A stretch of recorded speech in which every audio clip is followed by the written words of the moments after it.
¿Cómo están? Oigan, qué emoción estar aquí al frente. No se asusten, yo voy a estar aquí dando mi maratón, porque yo camino mucho. Pero estoy súper emocionado, súper contento de esta oportunidad. Para mí es un gran honor. Para los que no me conocen, yo soy Samuel González Cosío. Y se pueden preguntar, Samuel, ¿qué es aquí? Y es una gran pregunta, ¿qué hago aquí? Pero les voy a platicar súper rápido. Este domingo le tocaba predicar, bueno, un poquito más atrás. Hace muy poco yo aprendí una nueva forma de relacionarme con Dios, que le ha dado una vuelta enorme, así de 360 grados a mi relación con Dios, y la renovó y la ha hecho súper chida. Entonces, este domingo le tocaba predicar a mi papá, y en un tiempo de oración mío yo estaba orando por mi papá y por el mensaje de hoy.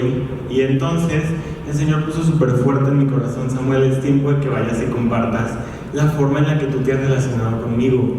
Y yo, ¿qué?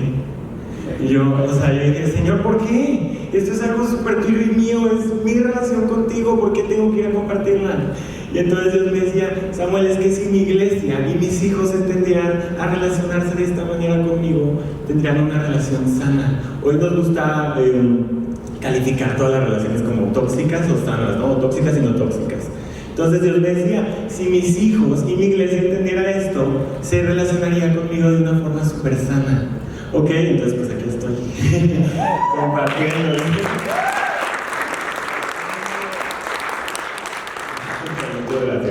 Pero bueno, te invito a que abras tu corazón, tus ojos y tu mente a esta palabra, porque créeme que yo no estaría aquí.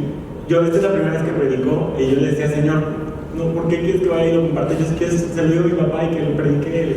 Y me decía, no, Samuel, tú lo tienes muy claro. Entonces, estoy aquí enfrente porque estoy convencido de que Dios te quiere hablar. Entonces, abre tu corazón, ¿ok? Bueno, los quiero introducir al tema con una historia. En una ocasión, Pablo llega a Atenas. Atenas era el centro intelectual del mundo antiguo. Y si ustedes saben, o recuerdan, o si no, ahorita les digo, en el mundo antiguo les gustaba juntar el conocimiento del gobierno y la iglesia en un mismo lugar, y este lugar se llamaba el Areópago. Entonces llega Pablo y llega al Areópago y empieza a ver que hay un chorro de ídolos, un chorro de dioses. Estaba el dios del agua, el dios del fuego, del aire, de la tierra, de lo que ustedes imaginen hay algún dios. Entonces los griegos, los atenienses, pusieron un lugar, llega Pablo en un lugar vacío y decía, para el Dios que no se nos ha sido revelado. Los atenienses tenían miedo de ofender a un Dios que no conocían, entonces le dejaron un lugar para decir, cuando se nos sea revelado, aquí está tu lugar, ¿ok? Aquí está tu ídolo ya preparado y aquí lo vamos a poner. Entonces Pablo llega y ve eso y dice, de aquí soy. Y empieza a juntar a los filósofos, a los gobernantes, a todos que estaban ahí, y les empieza a predicar del Dios que tú y yo servimos. Y eso es lo que yo quiero agarrar esa analogía y decirte, hoy vengo a platicarte de un Dios que no conoces. Y puedes decir, pero aquí servimos a un solo Dios. Sí, pero si tienes tiempo en la iglesia, sabes que Dios tiene muchos nombres, muchas formas de revelarse, como muchas aristas. Entonces titulé mi prédica, ¿cómo relacionarnos con un Dios que siente? Hoy vengo a hablarte de un Dios que siente, ¿ok? Y dices, a ver, ¿y qué es esto de un Dios que siente? Estamos acostumbrados a ver a Dios como un aura, así que está en el cosmos, como alguien que está ahí bien, un policía cósmico que nos ve para abajo y está así como esperando que tú falles para ponerte una multa, ¿no? Multa de pecador y al infierno, de modo. Así, un policía castigador. Y yo hoy vengo a romperte esa idea y a decirte, no, Dios es una persona que siente y que te ama sobre todo. ¿Y de dónde yo saco todo esto? Todo está en la Biblia, no se preocupen. Génesis 1:27, si me lo ponen por favor, dice, fue así como Dios creó al ser humano, tal y como es Dios. Lo creó a su semejanza, creó al hombre y a la mujer. ¿Qué es lo que nos dice aquí? Prácticamente, Dios creó al hombre y a la mujer a su imagen y semejanza. Si tú vas y te paras enfrente de un espejo, si yo voy a poner todos los ejemplos sobre mí, voy y me paro frente al espejo, veo a veces un Samuel alegre, en este caso un Samuel súper nervioso, después veo un Samuel contento, un Samuel triste, un Samuel enojado, así voy viendo, un mismo Samuel con diferentes emociones. Entonces es lo que yo vengo a hablarte hoy, de las 4 emociones que yo he conocido de Dios y que ha sido súper padre relacionarnos con ellas, y creo que son las 4 más básicas. Entonces la forma en la que te las voy presentando va a ser, te voy a decir la emoción y al final como un consejo práctico de cómo relacionarte con esa emoción. ¿Ok? Voy a empezar con una emoción que creo que... ¡Ay! Ya me pasé la línea. Con una emoción que creo que a todos nos gusta mucho, que es la alegría de Dios. ¿Ok? Si tú abres tu Biblia por primera vez, o si tú abres tu Biblia y empiezas a leer, no vas a tardar mucho, yo creo que unos 1, 2 o 3 capítulos a lo mucho, en darte cuenta y conocer a un Dios alegre y un Dios que se deleita en lo que está haciendo. Estamos aquí viendo a un Dios que está creando el universo, que está creando todo lo que conocemos tú y yo. Y entonces vemos un Dios que se está alegrando. Yo, Samuel, me encanta la naturaleza, otro nivel. Soy un cuate que la analiza, que me encanta aprender de ella. Y entonces yo voy, me paro enfrente de un árbol y lo primero que veo por abajo son raíces que se hunden en el suelo. Luego aquí un tronco con texturas, colores, hongos, insectos. Volteo para arriba y veo ramas, y a las ramas les llaman ramas y hojas, y pasa el viento y las mueve, y hay nidos, y hay pájaros, ardillas. Y yo digo, wow, esto lo hizo un Dios alegre. No lo hizo un Dios que estaba amargado y dijo, pues monta una casera que me va a hacer un árbol, ¿no? Yo voy a la playa y veo un pulpo y digo, ¿qué es esto? Dios estaba en muy buen humor el día que hizo este pulpo, porque así veo yo, o sea, yo no me imagino un científico que se encerró en su laboratorio, creó el mundo de papas, vivan. No, me imagino un artista. Si tú comparas, no sé, un pintor, lo ves hacer sus obras y lo ves que empieza y primero baila y se emociona y todo lo cubre, y luego hay partes donde necesita detalles, entonces se concentra, lo ves serio, pero está contento de lo que está haciendo y está concentrado, y luego termina y ve su obra y se deleita y se pone contento y ve lo que hizo y se alegra. Vemos otro tipo de artista, un cantante. Si ustedes van a un concierto, ven al cantante que brinca, que salta, que le grita al público, que el público le grita, que canta, que baila. Y vemos un cantante que termina el concierto y que se alegra después de todo lo que hace, ¿no? Entonces así yo veo a Dios, como un artista que creaba el cielo y la tierra con alegría. Y no solo lo veo yo así, o sea, así yo me lo imagino, pero Dios, la Biblia dice, Dios terminó, vio que lo que había hecho era bueno y se deleitó y se alegró. Entonces, o sea, Dios vio todo y dijo, ¡wow! Sí que soy Dios. Yo hice todo eso. Y se deleitó y se alegró. Y tú y yo somos parte de esa creación. Somos parte de la creación de Dios. Y en Sofonías 3:17 puse 2 versiones. La primera dice, con cantos de alegría te expresará la felicidad que le hace sentir. La otra versión dice, se deleitará en ti con gozo, te renovará con sus manos, te renovará con su amor, se alegrará por ti con cantos. Okay, lo que quiere decir aquí es, Dios canta cuando te ve. Tú dices, ¿por qué? Es raro. Porque Dios es tu Padre. Y si tú vas y ves en un partido de fútbol, al papá lo ves en las gradas y ves que el niño va y mete un gol, y el papá salta y brinca y se alegra por su hijo, y se alegra a veces más que el hijo. O sea, el hijo le dice, papá, ya siéntate. No, a mí me pasa. Entonces, vemos un Dios que se alegra con sus hijos. Si tú ves a un padre, lo ves que se alegra cuando su hijo va venciendo las barreras que le pone la vida, va conquistando sus metas. Así Dios te dice, cuando yo te veo conquistar tus metas, yo me alegro, me gozo y canto de alegría, canto de verte lograr y de crecer, ¿no? Entonces conocemos un Dios que se alegra y dices, ¿cómo? ¿Y esto qué? ¿Qué le hago con esto? Te lo voy a bajar, te lo voy a aterrizar más práctico. Yo desde muy chiquito vengo a la iglesia y yo veía en la iglesia un Dios muy serio, la verdad. Veía seriedad en Dios, entonces yo que me la quería pasar muy bien y de un plan en mi inocencia que era mi niñez con Cristo, porque yo sabía que Dios era lo bueno, entonces mi niñez con Cristo, después en la adolescencia y en la juventud voy a dejar a Dios, me la voy a pasar bomba, voy a hacer y voy a deshacer, y después ya que quiera formar una vida, ya vuelvo a Dios, ya que me quiera casar, vuelvo a Dios, ¿no? Y no, aquí estoy en mi juventud, en la iglesia, predicando, y más alegre que nunca, porque conocí la alegría de Dios. Y dices, ¿cómo conoces eso? Si tú lees la Biblia, ves que Jesús es un reflejo directo de Dios, ¿no? En Juan 5:19 si me lo ponen, va, gracias. Entonces Jesús afirmó, ciertamente les aseguro que el Hijo, o sea Jesús, no puede hacer nada por su propia cuenta, sino solamente lo que ve que hace su Padre, o sea Dios, porque cualquier cosa que hace el Padre, la hace también el Hijo. Lo que nos dice aquí, si tú sigues la vida de Jesús del Hijo, entonces vas a conocer al Padre, ¿ok? Padre, Hijo, uno mismo. Entonces, volviendo a la alegría, vamos a Jesús, vamos a analizar su vida, nace, crece y empieza su ministerio. ¿Y dónde empieza Jesús su ministerio? En las bodas de Canaán. Las bodas en la cultura israelita eran la celebración más alegre y más feliz que existía. No había fiesta más feliz que una boda, la celebración de un nuevo amor. Y Jesús no va a un templo a empezar su ministerio. Jesús va a una boda, a la alegría, a alegrarse con sus hermanos, a iniciar su ministerio, a hacer su primer milagro. Entonces va y está ahí festejando, dice que estaba su madre y estaban sus hermanos, y entonces se les acaba el vino.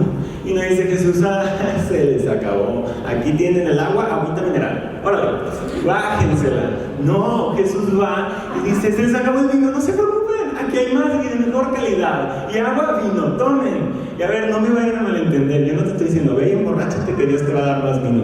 No, te estoy diciendo, Jesús es un Dios que se alegra y también se divierte. Entonces, dices, ¿cómo lo aplico? Aquí viene el consejo para cerrar la alegría. Aprende a divertirte con Dios. Y tú dices, ¿cómo es eso? Cuando tú creas una relación con Dios y empiezas a conocer lo que le agrada y lo que le desagrada, porque estamos hablando de un Dios que siente, entonces te puedes divertir con Él. Porque te preguntas, así lo vivo yo. Yo voy a salir o voy a un plan de alegría, de diversión, y me pregunto, ¿Dios se va a divertir conmigo? Lo que yo voy a decir, Dios se va a reír. Lo que yo voy a ver, Dios se la va a pasar bien conmigo. Lo que yo voy a escuchar, Dios va a reír conmigo, se va a divertir conmigo. Y entonces vas a vivir la alegría de Dios. ¿Ok? Y bueno, pasando a la segunda emoción. Es una emoción que yo conocí el año pasado, es reciente para mí, vaya, que es la tristeza de Dios. Y tú puedes decir, ay, qué feo. No, fue súper bonito, fue súper padre conocer la tristeza de Dios. Pero bueno, de eso te voy a platicar más. Quiero empezar con un versículo que es el versículo más corto de toda la Biblia. No existe versículo más corto, pero es un versículo súper profundo.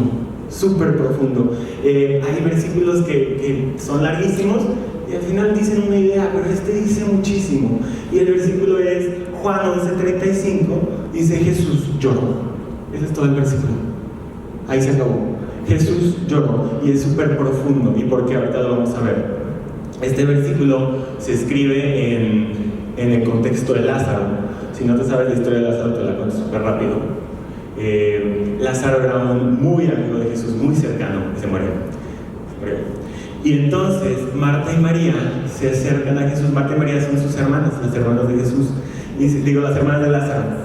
Y se acercan a Jesús y le dicen, Jesús, mi hermano, tu amigo se murió, estoy devastada, estoy destrozada, se murió tu hijo, tu amigo. Y entonces Jesús, spoiler, Jesús resucita a Lázaro.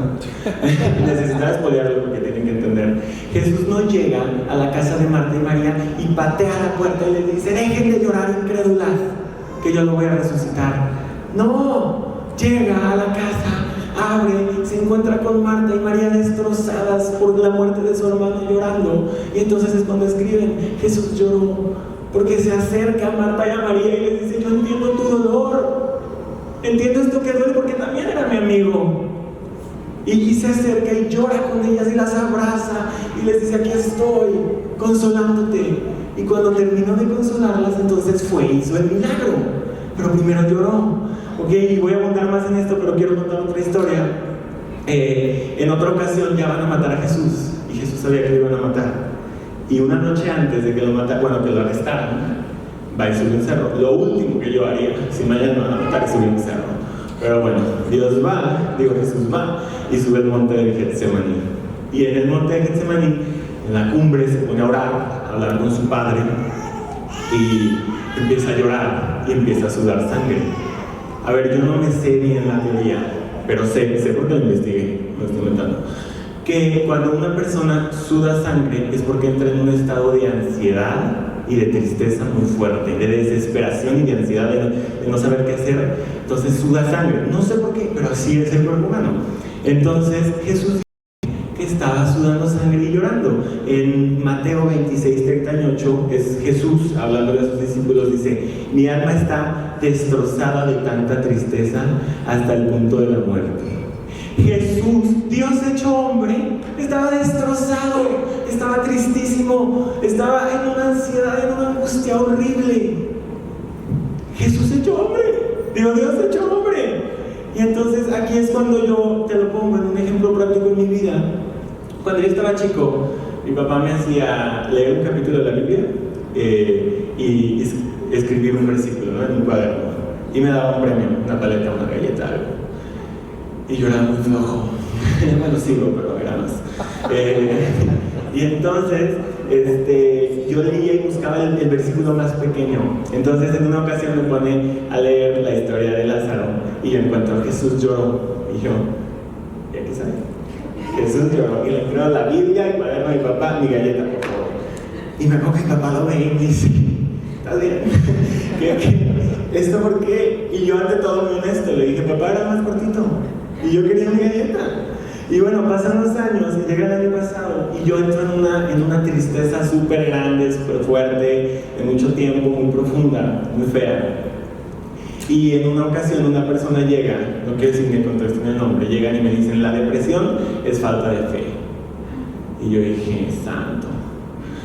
Yo entré en una confusión horrible en mi mente, porque decía: ¿cómo puede ser esto que tan feo y que no controlo yo, que está tan feo, puede hacer falta de fe? Eso no me hacía lógica a mí.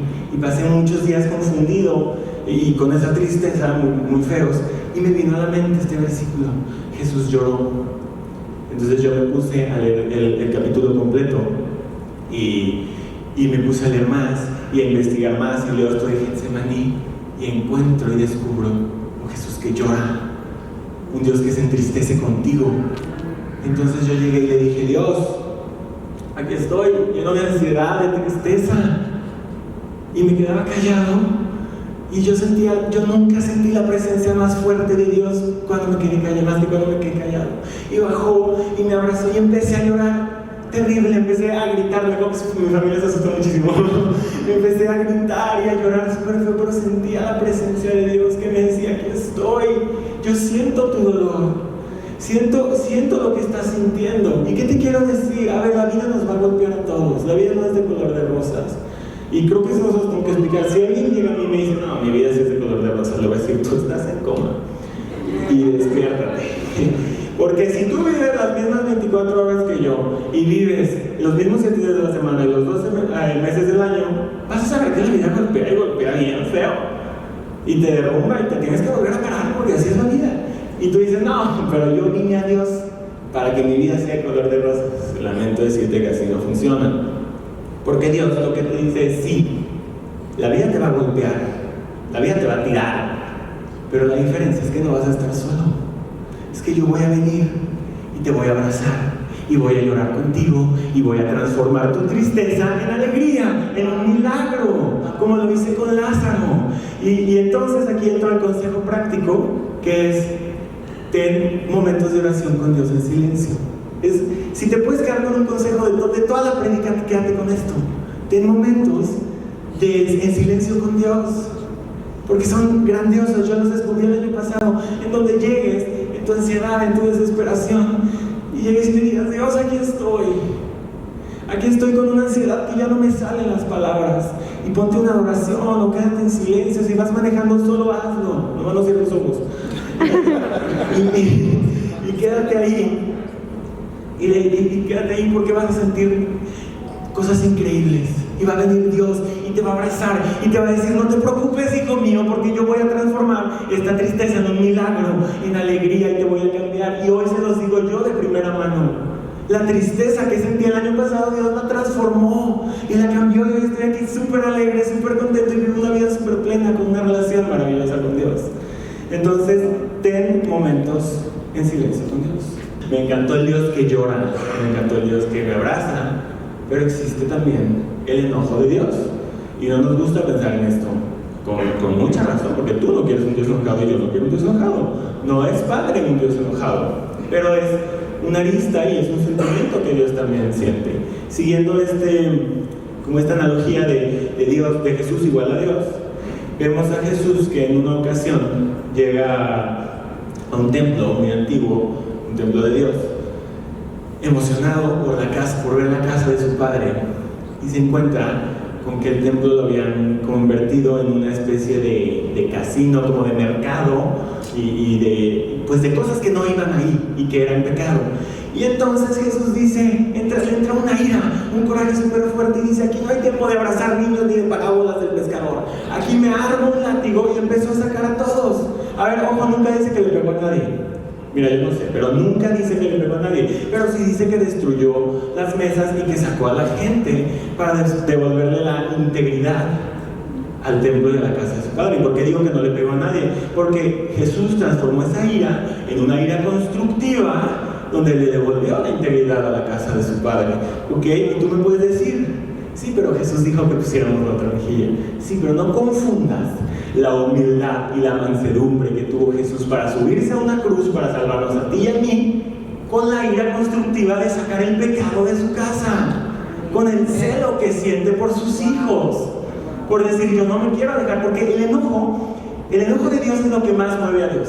A Dios le enojaba el pecado y dijo: les voy a mandar a mi hijo para que los limpie. El enojo mueve a Dios porque Dios no se quiere alejar de ti. Tú puedes ir y caminar 10,000 pasos de Dios, alejándote de Dios. Aquí está Dios y yo camino 10,000 pasos, pero cuando voltee Dios va a estar un paso mío. Y entonces conocen aquí los discípulos el enojo y la furia de Dios, el celo por sus hijos, por su casa, del pecado. Y vemos en Salmos 103:8, dice: el Señor es misericordioso y clemente, es lento para la ira y grande en misericordia. O sea, aquí dice: soy lento para la ira, pero me puedo enojar, pero tengo ira. ¿Ok? Porque muchas veces nos agarramos de ¡ay, es lento para la ira! Yo tenía un compañero en la primaria que una vez fue y se robó unas papitas, un gansito, no sé, algo de la cafetería. Y yo, Samuel, criado siempre en el cristianismo desde muy chico, llegué y no le dije: está mal, le dije: te vas a ir al infierno por robar.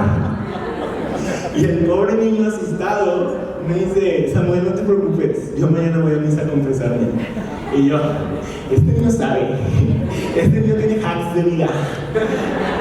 Pero no, aquí en Hebreos 10:26 al 27 dice: queridos amigos, si seguimos pecando a propósito después de haber recibido el conocimiento de la verdad, el conocimiento de la verdad se refiere a lo que está bien y lo que está mal, lo que le agrada a Dios y lo que no. Entonces dice: si seguimos pecando después de haber recibido el conocimiento de la verdad, ya no quedará ningún sacrificio que cubra esos pecados, solo quedará la terrible expectativa del juicio de Dios y el fuego violento que consume a sus enemigos. Yo te digo, tú no quieres un Dios enojado, yo tampoco quiero un Dios enojado. Pero aquí lo que nos dice es: a mí me enoja que sepas que estás haciendo mal y vayas y lo hagas de todas maneras. Que sepas que eso me desagrada y vas y lo haces de todas maneras. Pues claro, yo también me enojo, pero Dios, con todo y su gran misericordia, que voy a hablar de eso en el próximo capítulo, te dice: me enoja porque me duele, pero me enoja que vayas y peques cuando ya te dije que está mal y que me hieren. ¿Ok? Entonces, ahí es cuando vas a conocer a Jesús con el látigo, que echa fuera el pecado. No te digo: Jesús te va a latigar, no. A ti no, pero al pecado sí, y es bien feo porque te va a llevar a un punto a donde te va a dejar en la esquina para que desarraigues el pecado por el celo que tiene por su casa, por sus hijos. Entonces, el consejo del enojo que te doy es aprende a diferenciar lo que le agrada a Dios y lo que no, y vive de acuerdo a lo que le agrada. Pero me dices: pero soy humano y me voy a equivocar y voy a hacer lo que les agrada, y a veces la verdad es que también lo voy a hacer adrede, porque somos humanos y nos vamos a equivocar.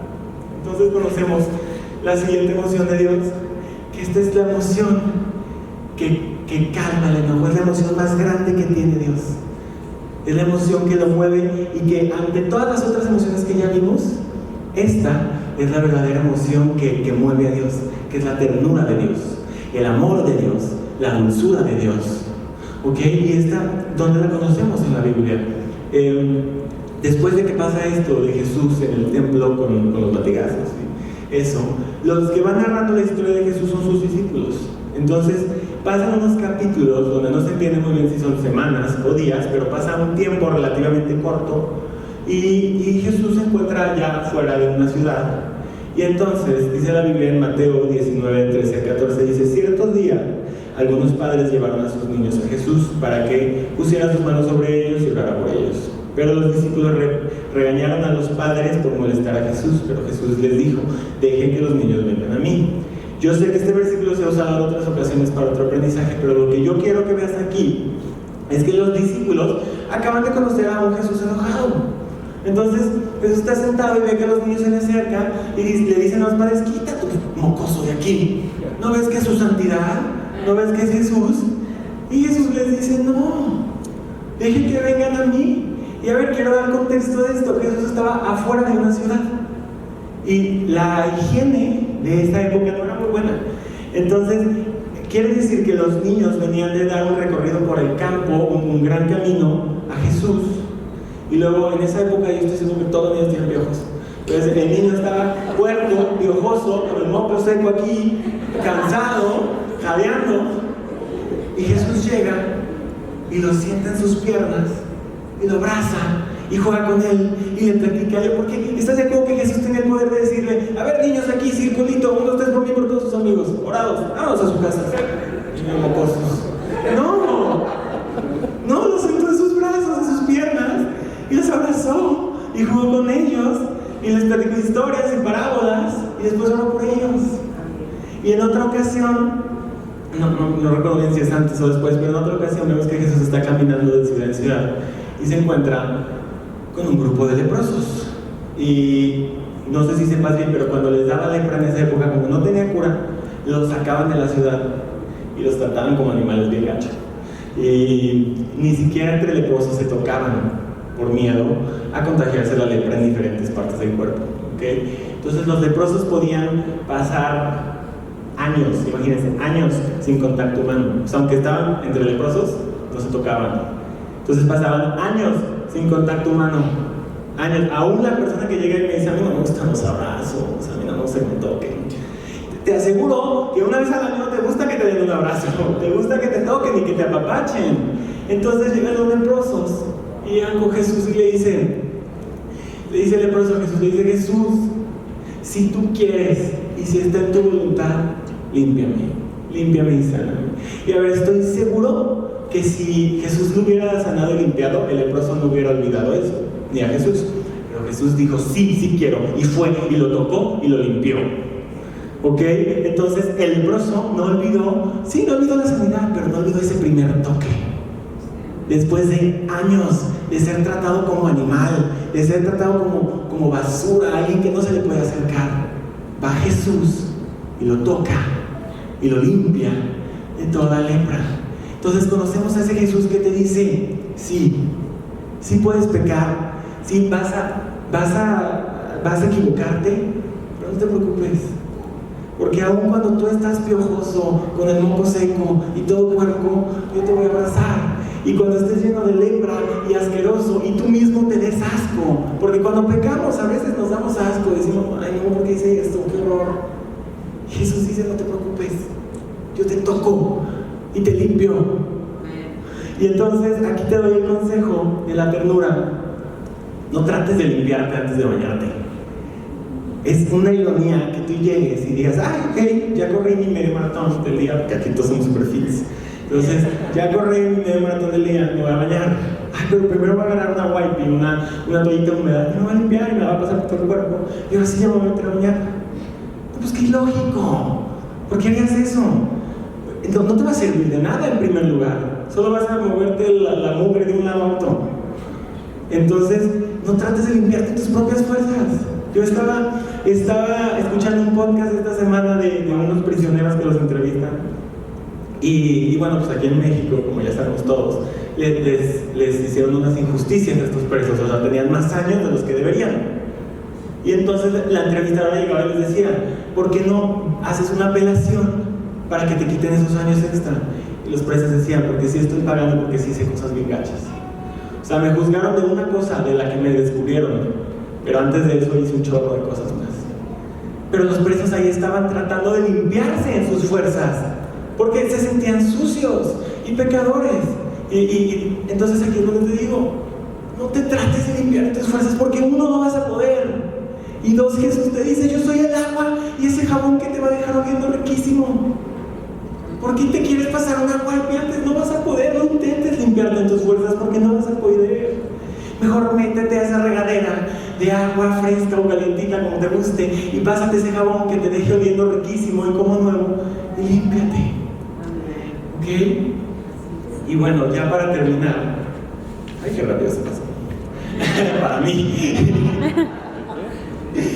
Quiero terminar con esto que es lo más fundamental.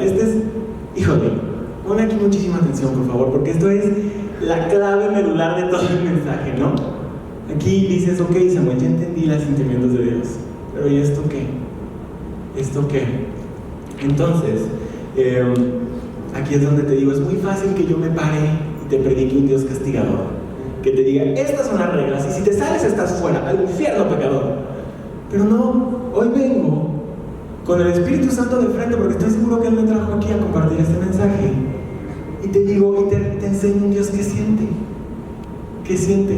Entonces, cuando tú ves a Dios como ese policía que te quiere castigar y te quiere multar, entonces vas con miedo, manejando con miedo, y ves el pecado y dices, no quiero el pecado porque no quiero que me multen, o porque quiero ser bendecido por Dios, y dejas el pecado porque dices, está mal.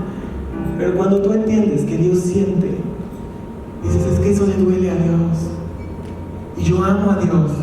Cuando tú empiezas a relacionarte con este Dios que siente, dices, o sea, sí, se ve padrísimo el pecado, pero yo amo a Dios porque Dios te dice, es que a mí el pecado no es que te ponga una infracción, es que me duele, es que rasgas mi corazón cuando tú pecas, es que me traicionas yo, que te abracé cuando estabas piojoso, cuando estabas todo marrano, que te quité la lepra, que te toqué cuando todo el mundo te trataba como animal, que te limpié, que fui esa agua viva que te limpió, y tú fuiste y me traicionaste y rasgaste mi corazón. La confianza que tú y yo estábamos construyendo la dejaste a un lado, abusaste de mi amor, abusaste de mi hijo que fue y se colgó en una cruz para limpiarte, y te dio igual y lo dejaste a un lado. Pero eso no es para hacerte sentirte mal, porque también te dices que yo tengo mi dulzura y yo sigo tocando al leproso, yo sigo tocando a ese pecador que va y se esconde y hace el pecado, porque Dios te dice, mi amor no cambia hacia contigo cuando tú estás en la iglesia o cuando tú estás escondido pecando. El amor de Dios no cambia contigo, porque te voy a decir algo y ponme atención, Dios no se ha rendido contigo. Dios no se ha rendido contigo. Dios dice que nos va a juzgar hasta el punto de nuestra muerte. Cuando nosotros ya estiremos la pata, ahí va a ser cuando va a decir Dios, ¿sabes qué? Esto hiciste mal y esto es lo que te toca. Pero antes de eso, Dios te va a amar y no se va a rendir contigo, y va a hacer todo en su coraje, en su ternura y en su dulzura por ir y rescatarte y limpiarte de la lepra, de los mocos, de los piojos que tienes, y quitarte tu pecado, porque te ama y porque no se ha rendido contigo. Cuando tú entiendas este mensaje verdaderamente, y me emociono porque yo lo vivo. Y cuando entiendes esto, entiendes la parábola del hijo pródigo, que fue y llegó con su papá, literalmente lleno de caca de cerdo, y llegó y se acercó a su papá y le dijo, he hecho todo, ya lo hice todo lo que me dijiste desde pequeño que no hiciera, lo hice. Me siento súper mal y estoy destrozado y aquí estoy sin nada. Y su padre dijo, abran las puertas de mi casa y dejen que pase mi hijo, límpielo y hagan fiesta, porque volvió y lo bañó y lo limpió y le hizo fiesta. Y cuando entiendas este mensaje, cuando el Espíritu Santo logre meterlo en ti, vas a entender, vas a aprender y vas a sentirte hijo y no un simple bastardo. Vas a sentirte hijo de Dios y vas a empezar a relacionarte con amor, y vas a ver el pecado y vas a decir, eso no, porque yo amo a Dios. Y créeme que te va a costar hasta va a ser más fácil deshacerte del pecado, porque vas a decir, eso no, Con eso yo traiciono a mi Dios. Eso no le gusta. Y cuando aprendas esto, es entonces cuando vas a reír con Dios, llorar con Dios, enojarte y transformar tu ira constructivamente. Y vas a equivocarte, pero Dios va a venir y te va a limpiar, y te va a cambiar, y te va a decir: hijo mío, qué bueno que volviste, y te va a abrazar. ¿Ok, iglesia? Bueno, para terminar quiero hacer una oración súper rápida. Cierra tus ojos, inclina tu cabeza ahí donde está. Señor, te damos gracias por este mensaje. Gracias, Dios, porque usaste mi vida para compartir este mensaje. Te pido, Dios, que mandes a tu Espíritu Santo y revele este mensaje en los corazones de las personas que están aquí. Que hagas que entiendan su pecado y que vean que te traicionaron y los perdones y los limpies y traigas esa agua viva que tú eres y limpies y nos quites esa lepra. Quítanos, Dios, esos piojos, abrázanos y demuéstranos, enséñanos tu dulzura, tu tristeza y tu alegría, Señor. Enséñanos a vivir junto a ti, a relacionarnos de una manera sana donde te agrades con nuestro comportamiento, donde te diviertas con lo que hacemos. Dios, ven, trae a tu Espíritu Santo y llénanos de Él y enséñanos a cada día relacionarnos contigo, porque te amamos, Dios, te amamos y queremos vivir junto a ti. No queremos traicionar tu confianza, no queremos reírnos de tu Hijo, queremos ser amados. En el nombre de Jesús, amén.